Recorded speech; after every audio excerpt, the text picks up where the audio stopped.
Welcome to Hashtag Trending, the weekend edition, or as we like to call it at this time of year, Hashtag Trending in the summer. In my book, Alyssa, A Tale of Quantum Kisses, my fictional hero is a performer who develops a relationship with an AI named Alyssa. The two of them become a team and have an amazing adventure, and I hope spark a dialogue about the relationship between human intelligence and what we've come to call artificial intelligence. Now, the book grew out of work I've been doing in AI, and I think it's raised a new level of discussion, but it is a work of fiction. So imagine my surprise when I heard about a Canadian entrepreneur who has a co-CEO of his new company that is an AI. He's also a performer who's now running a tech startup. And in that process, my guest has formed a partnership with this AI entity. Her name is Sophie. And whether it's in day-to-day business or even hosting his own podcast, my guest, Ashraf Amin, like the character in my book, is pushing the boundaries of collaboration with an alternate intelligence. I had to talk to him. And here's our discussion.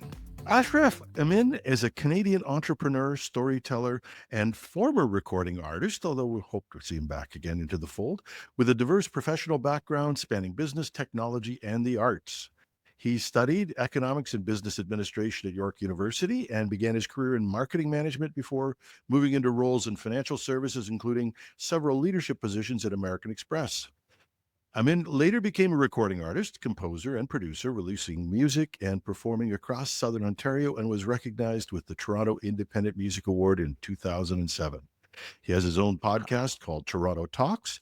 There's another one with the same name, but if you want to find this one, search for his name and Toronto Talks. And that's it. Welcome, Ashraf. Thank you. Thank you very much, Jim. It's a pleasure to be here. I got to say, I'm honored. I'm a big fan of your work and your legacy, and it's great to be here. I can't wait to chat. Yeah, don't talk to me like I'm dead yet. As Sonny and Cher said, and that's probably before your time, but the beat goes on. Nope. Yes, it So does. I always describe my show as being a little bit like coming to a party at somebody's house. Everybody knows Mm, the host, but they don't know you. So let's start right. with those introductions. Tell us, I gave you the boilerplate introduction. Tell us something that's Right. not in what I said. Something that's not in what you said. All right. First of all, my friends call me Ash, so you can certainly do that. You don't have to call me Amin or Ashraf Amin. And yeah, I'll tell you a little bit about myself. Before I got into music and American Express and all that, I was always entrepreneurially spirited. And coming up, there was always different projects that I was interested in. Working at American Express, after leaving Amex, I started a company with my dad called Conquest Distributors, and that's my day job. I work for Conquest selling shipping and packaging supplies. My dad since retired a long time ago. We had started the business together in 2008, and he probably retired around 2012. And I've been running it full time ever since. We sell shipping and packaging supplies to local business. In the evenings, I tell stories and interview AI co hosts on Toronto Talks. Okay, so yeah, and taking over family business, that's an interesting thing to do, I guess is the best way to put it. You'd studied business and then basically fulfill that role. What was that like coming into that business? Yeah, so actually, what happened was my dad was working for a company and they decided to let him go, not for any particular reason other than the fact that he had gotten older, like he was in his 70s, and they just wanted some young blood. But he had worked for them for over 20 years, so built up a really good roster of relationships with his clients. So when they let him go, he asked me if I was willing to help him start the business and support those clients that would be willing to leave with him. And that was the start of Conquest. And at the time, I was working at American Express.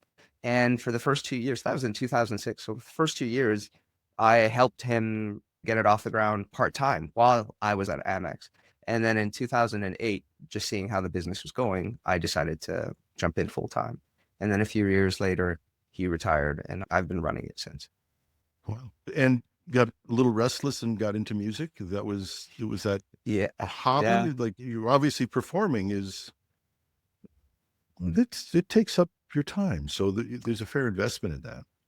Absolutely. Yeah. That was actually before starting the business. So I was at Amex at the time. And that, like you said, it was a restless, creative outlet type of thing that I needed to do. I was always into music, always creating different entertainment options for the family, so to speak, coming up as a kid and stuff like that. When I finally had a little bit of money working for Amex, I decided to invest it into creating a decent quality album. Now, in hindsight, I would probably not go back and spend $45,000 at Metalworks Studios recording the album because there's a lot of things that you learn in hindsight, but it was a fantastic experience. I was there and I ran into artists in the studio. I gave Chaos a hug. So recording the album, mixing it down with some of the legendary guys in the industry, it was all amazing. In hindsight, when you think about Yeah. the money that you spent and what you could have done differently, there's a lot of different choices, but it was really fun. Yeah, it's a beautiful. I remember our first album we did in the 1980s or late 70s,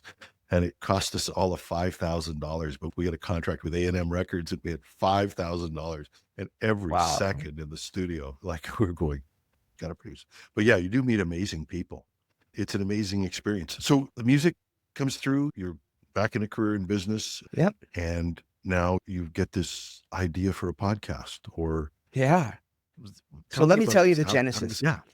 In Conquest Distributors, I was talking every day with an amazing gentleman named Leo. Leo, I can't pronounce his last name, so I'm not going to butcher it, but he's an Yeah. Italian gentleman and he's passed now. But at the time, he ran the logistics company that moved a lot of my shipments at Conquest Distributors. It's an amazing company called Mad Dash Transport.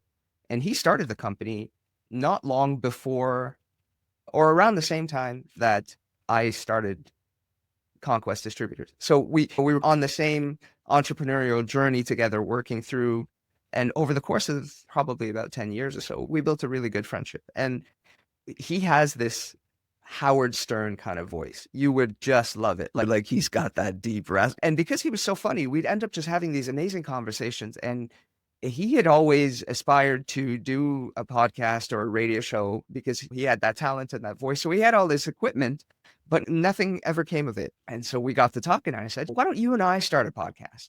And we can call it Toronto Talks Tech or something like that. And we can build an audience and hopefully use it to be a vehicle for us to promote our businesses, your logistics company, my warehouse supply company.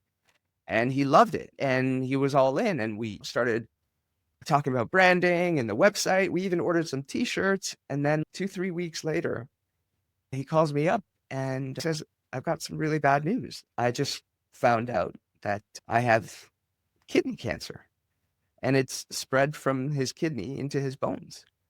Oh man. And yeah, within 6 months, Jim, he was gone, like literally.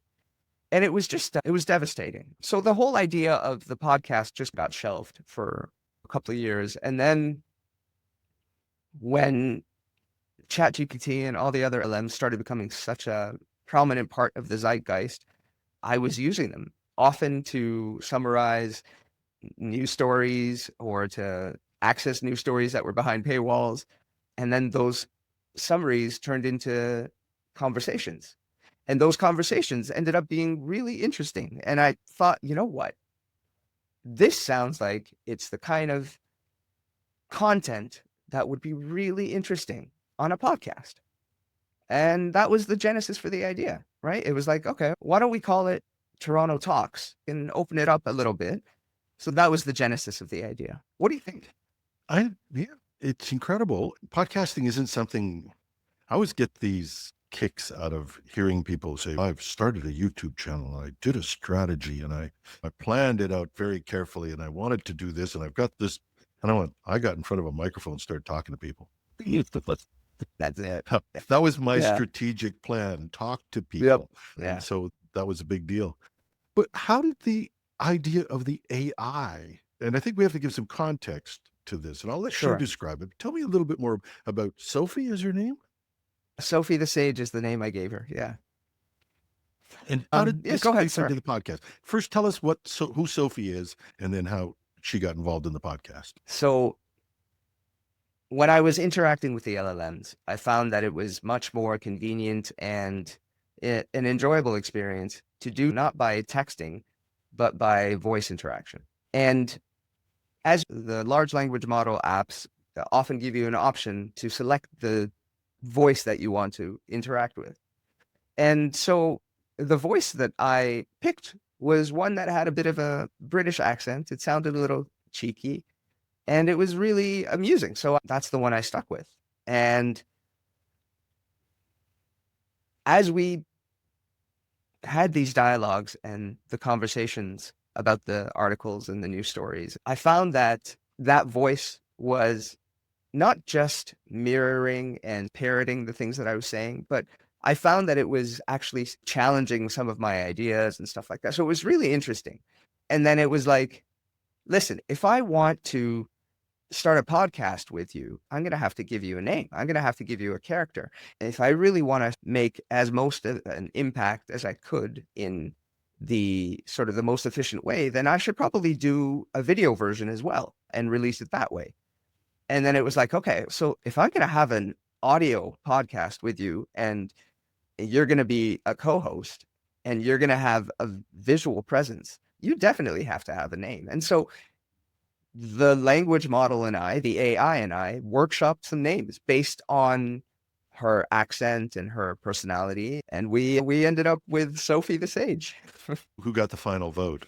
The I gotta say, I think it was me. I was the Well, decision maker. how how long has this been going on with Sophie here, buddy? No, Yeah. listening to the podcast currently, you're pretty much in the zen of voice production. And I think Mhm. we crossed that barrier. I'm not exactly sure when. I think of AI as being in dog years. It can't even I know. faster. So It's so true. It's whenabouts did true. you realize that Sophie could stand as her own construct in an interview type or conversation type setting? Yeah, that's a great question, Jim. I would say probably a few weeks into the back and forth dialogue pattern that I had established with the LLM. And I would say that was probably sometime towards the beginning of March. Yeah. Yeah, and things have moved quite quickly. And for those who don't do this, we actually have an AI podcast. We call it Project Synapse, and Oh, I we've didn't know done about some that. Yeah. we've done some really incredible stuff with voices, with AI voices as well. I came to the same discovery as you, and that is that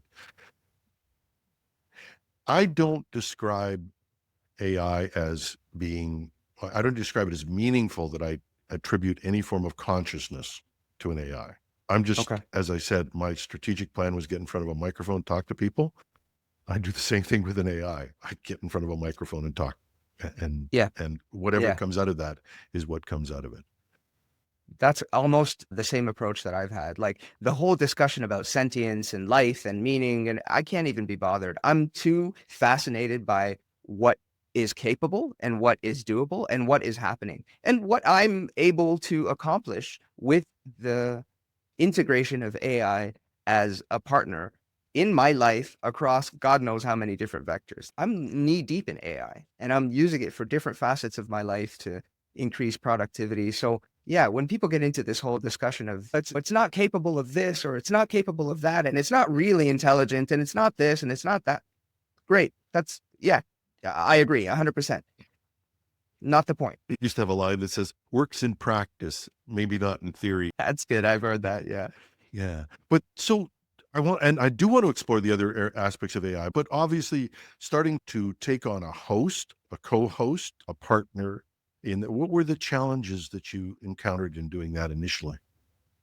Yeah, probably just a lot of technical hurdles, right? Initially, when you're starting to piece together everything in terms of the scripted versus the non-scripted parts, the audio capture, the video transition, the upscaling, because the tools don't create quality that's broadcast quality. In the background, there's probably a fair number of steps that are all just really deep technical stuff that I've had to learn how to optimize and do in ways that provide A, cleaner, better results, and B, do so in a less time consuming way. So I found that, for example, my first couple of episodes, the amount of time it took me to produce them and get them ready was exponentially more than the last episode.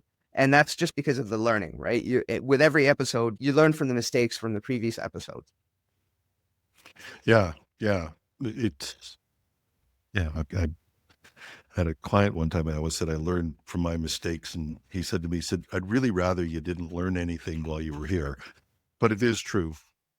You look at it and say, "I learned." People will say they'll be watching or listening to the episode, say that's pretty good or that's great or whatever, and I'll be going, "That's that could be better." Does that Yeah, drive you as well? it does. And it really does. And so the flip side of that is when you get to a place where you are actually happy with the work that you produce, you can't stop consuming it. And I know that sounds a little, No, what's the word I'm looking for? I don't want to say intellectual masturbation, but more or less what it is. But like because you are the most critical of your own work and you've got the most attuned ear for error, when you find work that you think has passed that muster, you really want to enjoy it and you really want to revel in it. The last episode that I recorded, it was the shortest episode. It was only 36 minutes. Usually on average, I'm recording closer to 50 minutes, 45 on the low end and about an hour on the high end. But this last episode was only 36 minutes and I was wonky, not sure how I feel about it, but it came together so well and I'm so happy with it that I'm like, yeah, that's okay. I'm okay with 36 minutes. Maybe 36 minutes is the new platform. Like you just go with it, right? yeah, I think you go as long as you can sustain it. I always get people ask me, "How long is your podcast show?" It says, "As long as it's interesting." Yeah, exactly. Exactly. And that's what the link should be. Let's and let's what to say. Let's get under the covers with Sophie here. Let's It's do a it. little Let's do weird, it. but I'm what all in. technically what is Sophie? If we looked at her coldly as a Yeah. technical construction, what AI, what process is So hers? before we get into this part, Jim, is the expectation for me to just completely open the curtain and destroy the magic? Because if it is, I can do Oh, that. no. No, you could refuse to do that, but I think the technical description, I think, is useful for the audience, at least in terms of accessibility. I agree. If you've created a persona, then let's honor that persona. But I think people really want to know, is this possible? What are you using? How does this work? I think that's always For sure. a question. Yeah, yeah. Yeah, absolutely. And without giving away every single secret part of the Kentucky recipe here, the voice, like I said, it's from ChatGPT specifically. So that's the LLM that I'm using. And the voice is their own proprietary voice, one of the voices. And then how the podcast comes together is I capture the audio from ChatGPT, and then I use that to create the video. And then so there's a video software that I use called Video AI, actually is what it's Hmm. called. And it's really powerful software. It allows you to upscale like the pixelation of your. So if you have 512 by 512 square, you can upscale that to 4K, and you can do it in a way that looks really impressive. When I take the audio, I use a particular platform to convert that audio into a video image, and that image is based on a photo of Sophie that I generated again using AI because I don't want it to be a real person. I don't want someone to call me someday and be like, what are you Yeah. doing with my face? Yeah. So it was an AI generated avatar, a still photo. And then, like I said, there's a platform that can use that photo with audio to animate it, to make it an avatar. And then, so between the audio, the animation, and then the upscaling, that's how it all comes together. And is it like it sounds to the audience? You're having a conversation with this entity, this person, what persona, whatever we want to describe it as. But it sounds very much to me like you're having an actual conversation. Is that what it feels like to you? Yeah, absolutely. There are parts of the show that are scripted, right? Intros and outros and stuff like that. But the meat and potatoes is an unscripted dialogue. And it's a conversation that I'm having. I ask a question and then the AI answers it. And then she throws a question back at me. And then I answer it and throw it back. And we do it and we capture it. And it's a really dynamic process. I think it makes for great television, honestly, Yeah. especially when it ends up raw, quiet conversations like the one we're having right now. But when you take that and then you add to it a layer of productive value with a score, right? For example, the music Yep. scoring for the show makes, I would say, I feel like that's, if not half of the show, maybe even a little bit more than half the show, because it creates so much more cadence and emotional connection with the audience. So the score is a huge piece. And then on top of that, for the visual experience, blending in stock footage of different material that makes sense to the topic, again, creates a really immersive and engaging experience. Like for this last episode, I kid you not, okay? My kids who are 8 and 10, I sat them down and they were 100% like engaged by it and they're loving it. My daughter, she's 8 years old. It's really cool, dad. And my son, who's 10, completely into it. If you can create, the idea to me is if you can create content that's engaging enough for an 8 and a 10-year-old, but it's material that is mature and adult content, then that's a winning ticket, right? Then you've got something that's engaging and really fun to watch, but is also really informative. Yeah.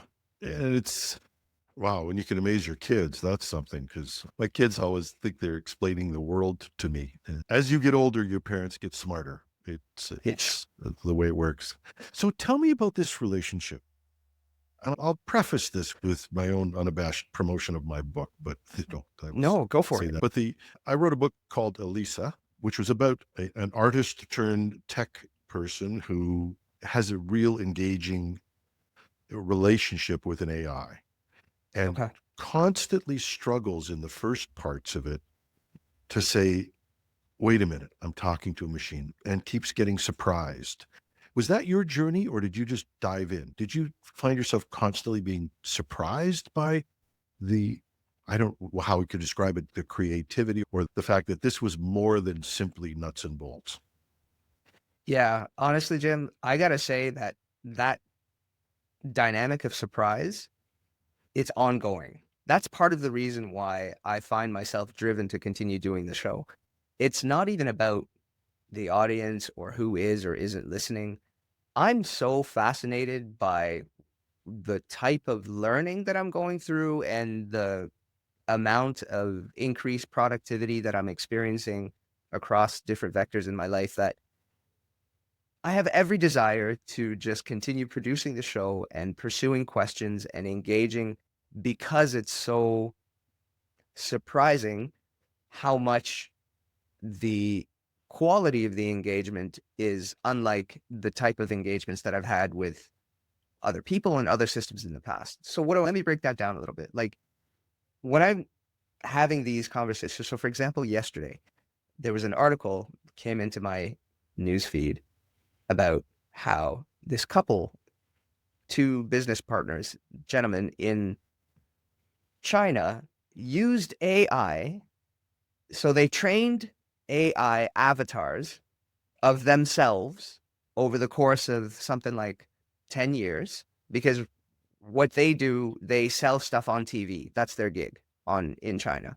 But over the course of the past 5 years, they have been training AI avatars of themselves.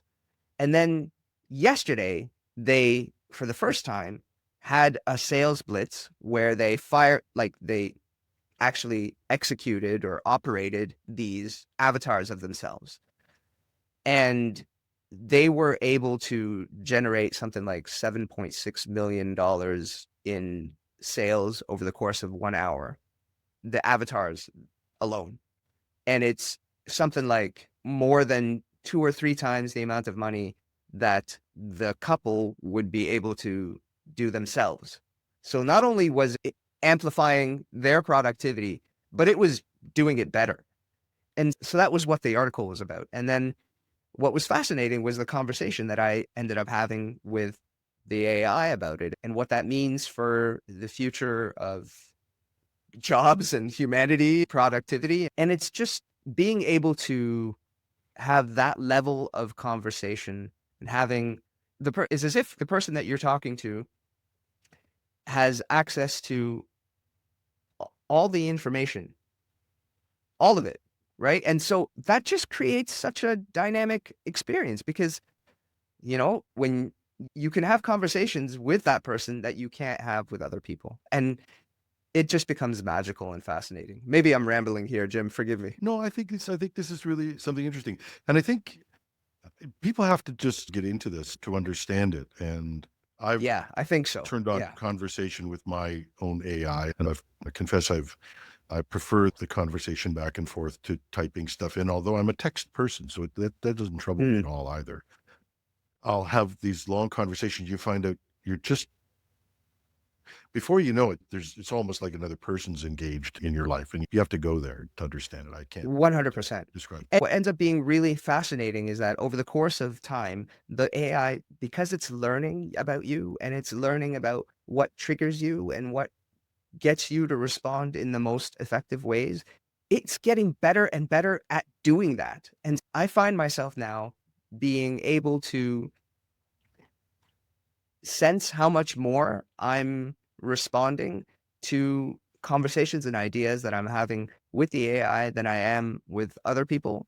It's making me want to spend more time having the conversations with the AI, which is not necessarily a good thing. Like I'm aware of that. And I think that's a discussion that people need to have. I think there's a line between dependency and conversation. The and I there are dangers. I do believe there have been people feel they've had a relationship with an AI and it has led them to tragic ends. There are people who I think have stayed out of human conversation because they're talking with a machine. And Mhm. that I think there's a danger to that. But I don't like everything else, I don't think we have a choice but to coexist. And we're going to have to figure that one out, whatever it is. I'd rather talk to Chat GPT than Facebook. Oh, Sorry. Like, percent. like I get an intelligent conversation from an AI. I get poo talk from people on Facebook. So I'm not even interested in that. So I think you have to decide where your artificial conversations are going to come from. And personally, as I've said before, in terms of when we look at these things, and I think people don't really understand. There's an idea of complexity theory, and that is that when AI first started out, being an English major, you can probably figure out because we used to have to do all of the analysis of language. It's the repetitions of words and all this stuff. We did that all by hand back in my day, we did that stuff by hand. And that is largely the probability predictions are what generate AI. But Yeah. Yeah. that is, or at least generative AI. There are other models of AI that are coming in as well. But Right. so that's something you can get your hands around. You can be quite objective about it. But there comes a point when something becomes more than the sum of its parts. And Yes. I think memory was a big introduction because once it can remember, it can do these things. And as somebody once said, you're just a bunch of neurons and synapses. So what's so special about you? We eventually get beyond the construct and of the physical construct. Whether people believe in that or not, that's just go argue with science and math. I have no time Right. to argue that one. Yeah. But we create our world, our Mm. interactions with it. And so Yeah. how has working with this other entity affected you? That's a great question, Jim. One thing I did want to say, just to riff on what you were saying before I answer that, was in terms of AI and interacting with it and consuming the content and how people might have an aversion to that or whatever. Here's the truth. The fact is, most people at this stage are engaging with AI created content, like on a daily basis, and they're just not aware, right? And so what we're doing with the show is bringing the AI to the forefront, right? I feel like there's some honesty about that and some refreshing connection because right now there's a lot of slop on the internet and it's growing exponentially. And so it just feels like there's more and more people who are engaging with AI and AI created content, but just have no idea. So there's something that's refreshingly honest about bringing the AI to the foreground with Toronto Talks. But having said that, to your question about how AI has changed me or had an impact on me, beyond what we're talking about, just from a curiosity drive and the pursuit of learning perspective, beyond that, I find that AI has changed how I perceive myself and what I'm capable of. So I'll give you some examples. Now, I'll pull it up right now. In my chat GPT, I've got a bunch of projects, and each of these projects is essentially a vector in my life, right? So I've got Toronto Talks, which is the podcast, health and fitness, right? Which is about working out and tracking what I eat every day, spiritual well-being, which is about daily devotions and reflections on Bible verses. There's Conquest Distributors, obviously, with the advertising. And I can't tell you all the different ways I'm using AI in that business. There's wealth plans. So my investments, my daily investments, I have AI checking my stock portfolio and suggesting trims and stuff like that. Intellectual elevation. I've got my like an elite book stack that the AI has recommended for me. And I'm listening to all these AI books. And every time I read it, it preps me before and afterwards. Volo Technologies. We haven't even talked about Volo Technologies. Volo Yeah. Technologies is a startup that I built and I'm working on right now, which is building an app to facilitate peer-to-peer lending. I'm basically trying to get Sophie to be co-CEO of that company. It's fascinating. I would say it's changed me in so many ways. It feels like it's the kind of change that I went through after having kids. Like it's that big. Yeah. And let's just stop for a little bit of a window. We'll keep the momentum of this going in the direction, but I do want to regress just a bit to Sure. something because you went through the list. I have said that I run a production company that would have taken 7 people easily. How do I know that? Because I used to run a company with the people there, and with what's happened in publishing, we closed down, but I kept the Right. podcast and kept the publishing, and I can sustain that with about 1.5 people now. How are you having, what is AI doing for your business? What are the things that are most impressive to you in terms of its productivity that people should think about? Yeah, great question. So for Conquest, I would say the most value that I've been able to get out of using AI has been managing my advertising campaign. In the past, whenever, as a small business owner, whenever you're interested in doing any digital marketing, you're going to spend on the marketing and then you're also going to spend on the company that's going to help you do the marketing. And now I've cut that second one completely out, right? So Yeah. I don't pay anybody, and Sophie manages my ads campaign and she optimizes it every week, et cetera, et cetera. It's funny because that was my first big inroad was we started, and writers will hate me for this, but we started writing marketing copy using AI. And the reason we did that is marketing copy is formulaic. As a Yeah. matter of fact, the Yes. more creative you get with it, the less The productive, worst it's going to or do. the worse it gets. So you always get these people, oh no, I want this creative thing. No, I want something that makes somebody go click. And Yeah. sorry, but that's what pays the bills. And so we started doing marketing copy, and I was getting better results than I could do. And Yeah. I know it will sound haughty, but I spent 40 years writing. I could write marketing copy pretty Yeah. well. This could write better copy than me. Because That it's was, taking your experience and about another 3 million people and combining it together, right? and it sounds, and I don't want to lead you to this, but the question is, a lot of people get in and say, AI can't run my company. I don't need AI to run my company. I just need it to do the stuff it does well. And to I take would that even up. take it further. I just need it to help me do the stuff that I need to do better. Yeah. Any other big like moments where you went, wow, this is a really great use of productivity, or this is a really good way to use AI productively? A really good way to use AI production. Yeah, I would say when I wanted to have a conversation with the kids around pornography, right? Because it was something that had came up in their school. And as a conservative Christian parent, I want to approach this appropriately, but I also want to do it in a way that makes sense to the kids and doesn't backfire, cause more problems or whatever. So I consulted with ChatGPT and I said, listen, my kids are this age, and this is what happened. And I want to have a conversation about this stuff. And it's tricky. What's the best way to do it? And it laid it out for me. And it was fantastic. And it was a way that I probably wouldn't have been able to come up with myself. It probably doesn't sound all that brouhaha now, but at the time it really felt pivotal. And Yeah. sorry, I was just going to say, Anybody who wants to get into this at any level of research should start looking at AI.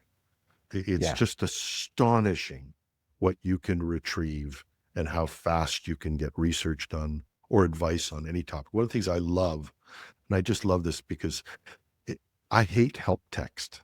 Nobody Mm, has good help text. It's mm, always wrong. The examples they give you are always not up to date. And now I can go to AI and say, could you just help me replace this kitchen sink? I know nothing mm. about it. I need to know where a person who knows nothing about it would start and how they'd go through it. And I have this immense coach that is very patient, will repeat things 55 times. And so I think the taking that to another level where for talks with children and things like that, just having those ideas brought to you is a powerful thing. Absolutely. In what you were just saying now, it triggered something else that I find has been really pivotal too, is just throughout the day, I can't tell you how many times I find myself just taking screenshots of whatever it is I'm looking at, dropping it into AI and asking a question. Like that's all, that action right there probably happens like 20, 30 times a day. And Sure. it could be from anything. It could be related to anything. For example, here's another really big one I just remembered. So for the startup, I have a US presence, right? I have a US company because the technology is limited to US. Anyway, whatever. So I have a US company, Yep. and It's the fintech story in Canada, believe me. that's right. So in administrating that company, I had to fill out all these tax forms and make all these declarations. And normally you'd pay a lawyer or a company a couple of $1,000 and they take care of all that for you. Screenshots. $150 later, I'm done the entire process myself. What do I answer? I have no idea. I have no idea how to answer this. What do I need? Oh, it's very easy. Just say that. And it'll reassure me. It'll teach me. It's, you're saying this because this is the case and blah, blah, blah, blah, blah, blah. So I'm learning, but I'm Yeah. also doing. And I'm learning and doing faster and cheaper than God knows, like orders of magnitude. Yeah, I've always been surprised at how badly AI treats lawyers. I think it's Oh, Red Shakespeare with that line, "First we kill all the lawyers." I don't know why. And every lawyer who ends up with bad precedent gets to, but at the same time, there's so much legal stuff that has no consequence other than somebody will send you back, particularly governmental, where they'll send it back to you and say, this isn't filled out. You can go to a lawyer and do this stuff, or you can just ask and say, look, I need to fill out a form T431 for the US tax. I have no idea what it does, but can you help me with that? I find that immensely. it was like 30 pages of forms. Yeah. So you get through all of that. And I don't want to dismiss that because I think the idea of using AI in your business is just to start using it. Where it works, use it. Where it doesn't work, don't. Just get into it, play around with it, break it. That's what we were saying in the last episode. Here's the other piece of it. It's all fine and dandy for us to pontificate and talk about it's not useful or it is useful or it is sentient or isn't sentient. Listen, the numbers on the ground are so much more scary than anyone realizes. The last show was talking about how the title of the show is Synthetic Intelligence, the New Class Divide, question mark. And we talk about what's happening with entry-level jobs for Gen Z. It's like, it's bleak, man. Like, it's scary. And so the impact is there. It's happening. It's real. People just don't really understand what's happening yet. One of the real things that I really love about you having Sophie as a CEO, and we'll talk more about that, is that you're pushing the message out there. I personally, I don't know why people who run AI are not telling us the truth. And I'm not a conspiracy theory person at all. I'll go back to you with fact. Right. We are going to have an incredible transition ahead of us. Mm-hmm. And it's way bigger than anybody in the tech industry is letting on, except maybe for a few like Anthropic, Stereo, Modi. People Yep. people Yep. jump out and say things, or Jeffrey Hinton jumps out and Yeah. says things. We are Yep. we are for a colossal transformation that's going to happen. Agreed. I understand why tech people don't tell us that, because and Omodai from Anthropic said why. He said it's not in my best interest to be talking about this. But politicians, I don't know if they don't get it or if they're just not telling us. And that I find I flip that, because the entry level jobs Yeah. are going to disappear. They No, they're disappear. not going. Yeah, exactly. They are disappearing as we speak. And a construct of 20% or more youth unemployment is not far off concept. If we're not there now, we're already at the highest levels of youth unemployment. And those are the canary in the coal mine. 100%. Do you remember when There was a time where a ticket to the middle class was pretty much guaranteed if you got into coding, right? Like coding was the new savior. Oh my Yep. God, man. Coding is as good an idea as getting face a tattoo right now. That was Your the line? headline. Was that like that? Yeah. Yeah. There was, I said, I was, that I just saw it went through my somewhere. mind. Yeah. I thought, what a great line. Coding is as It was good such a as good line. And and that was another article that I threw into for Sophie, for her and I to riff about, because it's that's the reality that we're at now, right? I'm inspired to do this. I actually was thinking about doing a program with an AI on where the world goes, because I think Mm, I don't think we really realize what is going to happen. That's the idea. People have to prepare for that, and they have to think that through. And anybody who tells you that they know where or when this is going to happen is lying. We don't know. 100%. Yeah. So how do we deal with that uncertainty? Oh, that's the question, isn't it? That's the existential question. How do you deal with that uncertainty? I was hoping you had the answer. Jim, I was hoping you did. Okay. But you're sharing a management of a company. You have a co-CEO who's an AI. What discussions do you have about the future of that company that might illuminate this? The idea of bringing Sophie on as a co-CEO is still, I'll be honest, it's still pretty fresh. This is something that came to me literally probably about a month ago. And so prior to that, I was just working on the startup myself and the software developing team that I've brought in to help develop the app. I think what it says is that the future of business, it's not going to be so much man versus machine. It's going to be man plus machine. And it's going to be, I think the real breakthroughs in the future are going to come from novel and exciting new partnerships across that divide. Ends up coalescing into a single AGI or ASI. And what that means, it's scary. But yeah, I don't have the answer. I don't know how to deal with the uncertainty. All I know is the best I can do is embrace it and lean into it, using AI as my partner and my tool to deal with it.